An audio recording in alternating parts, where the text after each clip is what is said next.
Okay. Hi, everybody. My name is Jason. I'm Technical Service Manager here with Leary Company. Today, I'm going to give you some training and a tutorial on our Monet user interface, basically our gluing and detection software. I'm going to go ahead and move away from the station selection menu, and I'm going to move into the next menu here, which is the trigger distances menu. You can see it's highlighted green now at the bottom, and I can see at the top of the screen, it tells me that it's the trigger distances. The trigger distances, really the purpose of the trigger distances menu is to learn tracking distance so we can reject the right carton at the end of the line. Your application utilizes your own rejection device, and what we do is we actually send you a signal to tell you when the bad box has arrived to your rejection device. So my understanding is we actually send you an output signal to the machine when the bad product has arrived to your rejection device, and then you guys actually perform the removal or the rejection of the bad product. Does that sound accurate? Okay. Yeah, that's correct. Okay. All right. So we know we have two triggers on the machine. We have trigger one, which runs 4 gluing and detection stations in the first part of the machine. And I believe those 4 gluing and detection stations are actually using a fugitive hot melt. And then we have a second downstream area of the machine where we have trigger 2 set up. And those are running an additional 4 hot melt gluing and detection of a permanent hot melt glue. So there's 2 types of glue applications that we're doing here.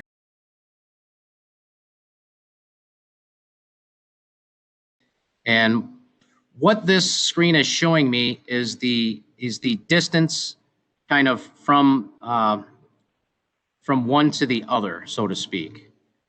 We actually program this distance. So we actually learning the distance to trigger 2, because trigger 2 is actually our reference point or our last checkpoint at the end of the machine. And then it acts what we call as our reject trigger. So instead of having an actual photo eye mounted at the end of the machine for tracking all the product to, we actually are just referencing our second trigger, our trigger number 2, as our reject trigger.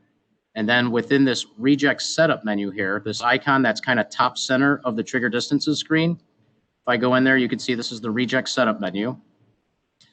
This distance reference right here is the distance from trigger 2 to wherever we need to send you the signal for the bad carton.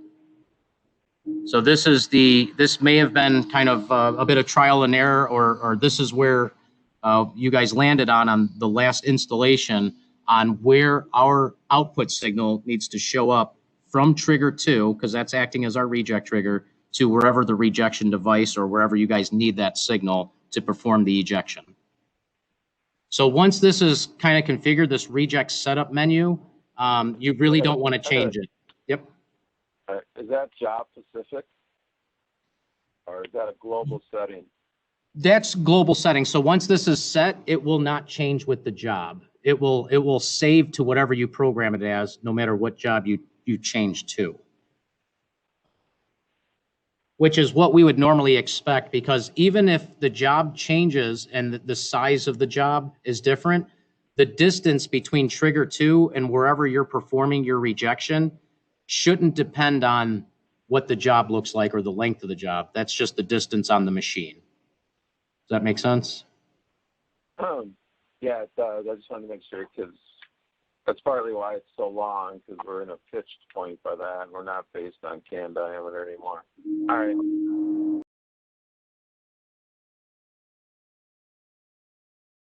Okay. And just so you're aware, there's actually 3 parameters here for the reject setup. The first one is what we call a rejection lead. So that's the distance from our trigger 2, our last trigger on the machine, to wherever your rejection device is, or wherever you need that signal for the bad carton. So that's what we call the rejection lead. After the rejection lead, we have what's called a delay. So we're actually waiting, after this 5,080 millimeters, we're actually waiting 5 additional millimeters after the carton travels that distance. We're waiting an additional 5 millimeters. And then we are sending you I believe what our standard output for reject output would be a 24 volt DC signal. We're sending that to you for 25 millimeter duration. So approximately an inch long pulse of 24 volt output is what we're actually sending you. So in other words, I can adjust where I send you that signal by adjusting this number, and the duration of that signal I send you by adjusting this number. Obviously, if the number's higher, it'd be a longer duration signal. If it was shorter, it would shorten that signal. I do have a test button. So with the machine not running, with it stopped, I can hit this check mark. And what that'll do is that'll send the 24 volt signal. So that's just a quick and easy means of testing it to make sure you're seeing the reject output signal from my system to your machine. We also have the ability to turn the rejection feature off, which is probably not very common. So by highlighting the O here in the bottom left corner of the reject setup menu, that basically turns the rejection off. If I were to hit this check mark and save it that way, we should get an error message that would say rejection off and reject setup. So even though I have my master alarm turned on in the upper right-hand corner, I'm still not rejecting any product because my rejection is off in reject setup. So go back to my reject setup menu and I could turn my rejection on. Of course, when you have the rejection turned on, you get the test button. If it's turned off, the test button goes away. Any questions on the reject setup menu? Pretty straightforward. Okay, very good. All right. Is there a limit on that duration? That's on when you're running fast. I mean, that might only be a couple millisecond pulse. Yeah, it's probably a short pulse when you're running fast. I believe the limit might be whatever the length of the product is at trigger 2, which I'm getting ready to show you in the next screen here. So the carton dimension screen, this third one in the bottom left, that's the product dimension. It's a product dimension screen. So I could see my length here for trigger 1, my learned length. I got 227 millimeters. So if I go back to the trigger distances screen, and I don't know that it'll actually allow me to exceed the length of the carton. Oh, I don't need to exceed the length of the target, but I mean, 25 mil might only be literally 4 or 5 milliseconds, depending on scan time. I mean, I might need to put 100 in there. That's fine. Apparently, there is no limitation. I don't know if that's necessarily because I'm going to stop my simulator for a quick test. I don't know if that's necessarily because my trigger is locked, but if I unlock, and we'll go over this lock feature in just a moment once we get to the screen. But there appears to be no limit on the duration of the reject output. Yeah. I can make that as long as you would need it. You want to be careful not to make it too long because we don't want to be sending you an output for multiple cartons if we only intended to reject one. Right. I think we originally had this about 24 or 25. So no, there does not appear to be any limitation. I wanted to double check just to make sure it didn't limit the output duration to the length of the product as seen by trigger 2. But nope, apparently it looks like we can put as long of a duration in there as you'd like. Any other questions on the reject setup menu?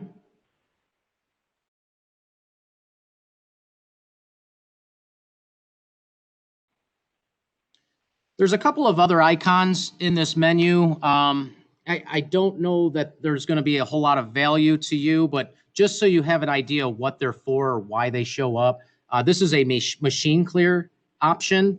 If the machine comes to a stop and there's product in the machine, this menu allows you to configure the system to reject a certain number of product on a startup.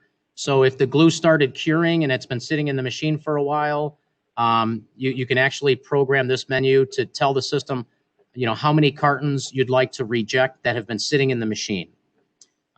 Just to give you a quick tutorial, if I turn the machine clear option on, which I believe yours is normally turned off, this is where you would turn it on. We have our reject trigger reference, which is actually trigger 2, your furthest downstream trigger. And then you have trigger 1, which is your first trigger.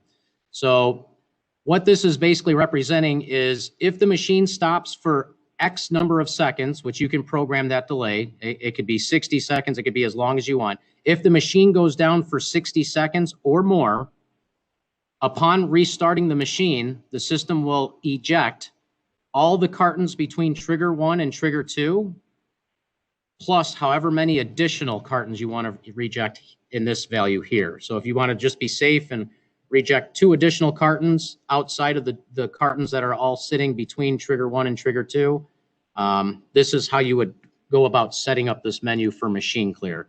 Don't know if there's a lot of interest in utilizing the machine clear feature. If not, you can simply just leave it turned off, which I just did now. Any questions on the machine clear menu?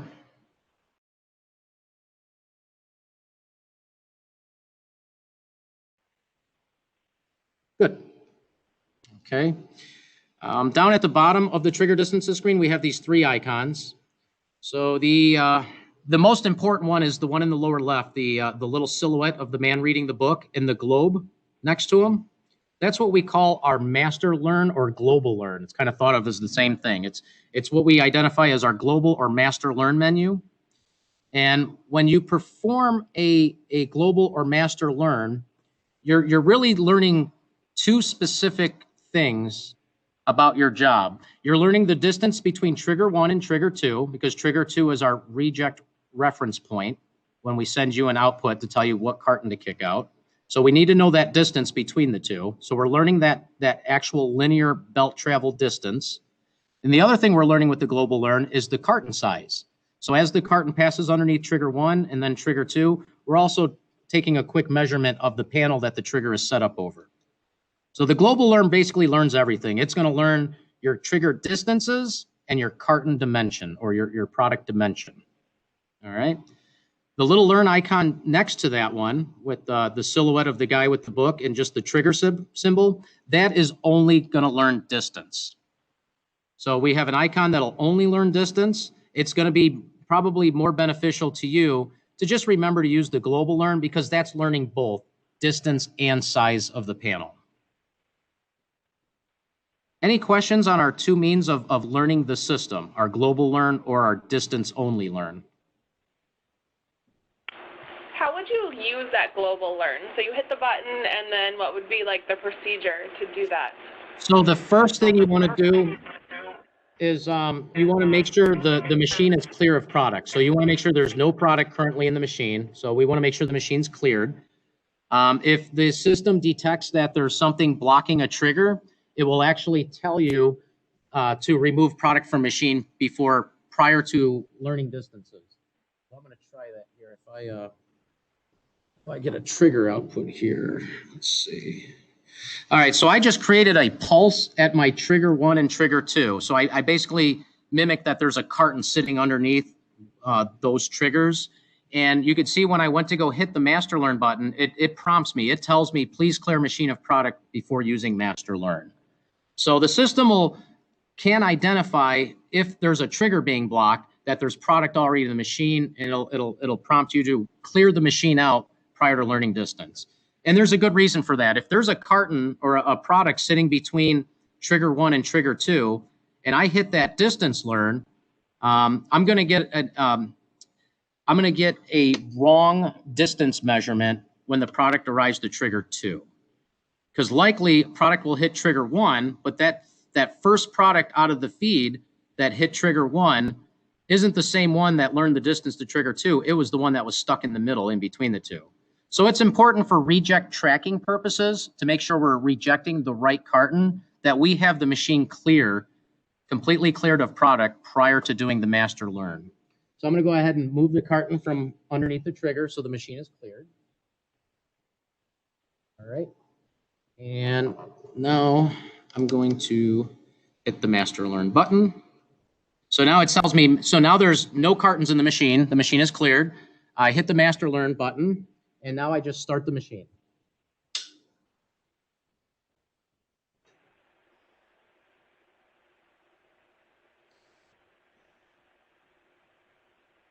And it just prompted me that master learn completed. Okay. It usually doesn't take many cartons. Ideally, you could have just one carton you can run through the machine. One carton, a lot of times, should be able to. Oh, messed this up before. Let me fix that.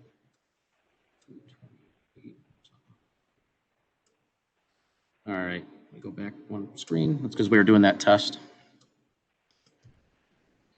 All right. A lot of times, just one carton through the machine should allow you to learn your distance and size. If that first carton out of the feed is a good carton, and we were able to read the proper size, the panel didn't rip apart, or there wasn't a misfold, as long as we can read the lead edge of the carton consistently through the machine and get a good distance measurement, and we can also measure the panel length accurately, that first carton should do it. During the master learn process, we are rejecting those products. So I will likely be sending you a signal to reject those cartons once they come down to the end of the line. That's how the software functions. We basically intend to reject the cartons used for the master learn because there's really no guarantee that those are good cartons. We just know we use them as reference to learn the system, the distance and the size reference. Okay. The trigger points for 1 and 2 are now the same. The length, oh, I'm sorry, the distance points. Yes, that showed up because I just did a learn on my simulator. I actually, on the simulator, because I don't have a Keel clip machine in my building, I actually, I'm set up on a simulator and I'm using one trigger and I'm feeding both pulses from one trigger into trigger 1 input and trigger 2 input. So yes, you are correct. This one would probably be like the 1 meter or something. That should be, this one should be 1 meter. This one should be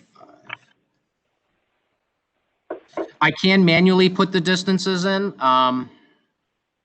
Ideally, you would learn those distances. It's highly unlikely you want to measure those distances. You'd prefer to have the system, utilize the encoder pulses and trigger pulses to measure those distances. Any other questions on the trigger distances screen? There's one more icon. Yep, sorry. Sorry, what is that distance? So if trigger 1, it's from what to, what is that measurement exactly, that 5 millimeters, How long? 5 meters. Oh, yep, sorry. 5 meters. So what this is really representing, the first number here, the distance for trigger 1, actually a distance for trigger 2. So it's actually flip-flopped them on me. See if I go away from the screen and go back. 1 and 2. Okay. We know that trigger 1 shows up first and trigger 2 is second. It kind of put them backwards here because I kind of messed them up. I kind of manually started entering some values. But what this is the trigger 2 distance is pretty much trivial because that is the end of the line. That is what we consider kind of the reject trigger reference point. So the number that you would normally see next to trigger 2 doesn't really mean too much, but the distance you see on trigger 1, that represents the learned distance between trigger 1 to trigger 2. Okay. So if I get a glue gun failure, if I get a glue failure on glue gun 1, we know that came from trigger 1 because trigger 1 is assigned to glue guns 1 through 4, correct? So if I get a failure on glue gun 1, 2, 3, or 4, I need to know exactly where that carton is by the time it gets to trigger 2. So therefore, the system needs to know that tracking distance between the two triggers. That way, when that bad carton gets to trigger 2 towards the end of the line, I know where that carton is, and I know when to send you a signal to reject it. So it's really for tracking and ejecting purposes is why we need to know the distances. Okay. The reason it's 5 meters long is we don't get the signal until the pack is in the discharge, which is a pitched part of the machine. So it's repeatable and not based on can diameter. Okay. Yeah, it's kind of referenced by linear distance or belt travel. The last icon we didn't touch on, I'll show you real quick. This is important, and I recommend this is probably one of those icons we keep password protected with your manager level password at least. This needs to stay on simulated reject trigger because we don't actually have an actual reject photo eye at the end of the machine. We are using what's called a simulated reject trigger, which is what allows trigger 2 to act as your reject trigger reference point. So this is just for, just for knowledge purposes. This should always be set to simulated reject trigger on this menu. And by default, this would be password protected whenever systems ship from our facility. This is basically what we call our batch and reject outputs option. We're not utilizing a batch output, just a reject output. And again, we should always be set to simulated reject trigger. Any other questions on the trigger distances menu before we move on to the next one? One more thing I want to show you before we go back into system setup is that information you get on trigger 1 when you're in trigger panel view, where you can see the live detected panel length, the learned length, which encoder is assigned to that trigger, and whether it's locked or has the overlap icon on. You see that same information on the actual station screen. You guys probably noticed that, but that same information is visible on every individual station. So I can see that same trigger information right on the middle of the panel.